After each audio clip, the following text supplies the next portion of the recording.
Hello and welcome to View from the Markets. I'm Aline Van Dyne, the US Markets Editor, and today I'm joined by David Einhorn, the founder of Greenlight Capital and the author of a recent book about his experiences shorting Allied Capital called Fooling Some of the People All of the Time, a long short story. Welcome, David. Thanks for having me. Nice to see you. David, you are an investor in both. You take both short positions and long positions, obviously through your fund. Recently, the SEC introduced some rules affecting sort of naked shorting. Does that have any effect on how an investor like you actually plays in the market? Yeah, it really shouldn't have very much of an effect, I don't think. I think it was a rather peculiar action by the SEC because they passed it as an emergency rule, not part of the ordinary rulemaking process. And yet, I don't think there was any evidence that there was an emergency of any sort. So it's a little bit peculiar. It probably makes short selling potentially a little bit more cumbersome.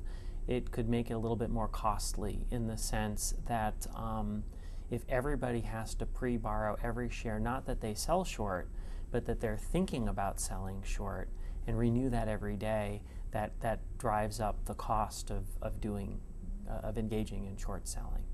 And does that affect all positions across the board, or just the sort of 19 firms that the SEC has specified? Because I suppose their measures were actually targeted at a very small universe of shares. Yeah, initially. I mean, the odd thing is the 19 that they targeted, I don't believe there were any trouble in terms of people clearing their trades. So it is peculiar.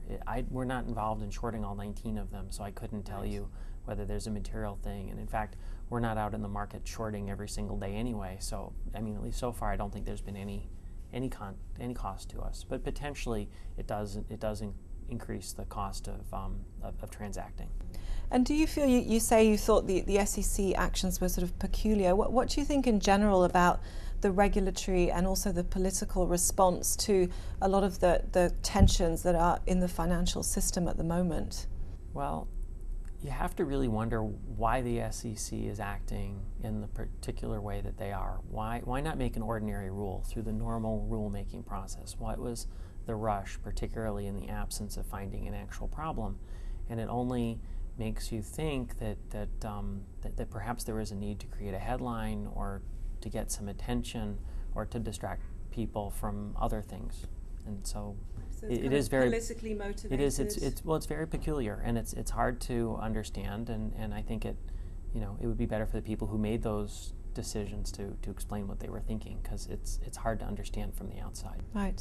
I suppose especially in a situation like this where there are many shares of companies that are going down, there is historically there's often been a desire to kind of blame someone, and short sellers are often blamed. I mean, how do you obviously take long positions and short positions, but as somebody who is active as a short, do you think that those company responses are rational, or do you think that's just part of being a short seller, that you have to be able to withstand that kind of criticism, or how do you view it? Well, I talk about this a lot in my book, where when somebody isn't able to deal with their real problems, sometimes they want to talk about something else. So it's not like the short sellers caused the financial institutions to be over-levered, undercapitalized, engage in bad lending practices and bad investment practices and bad risk management practices.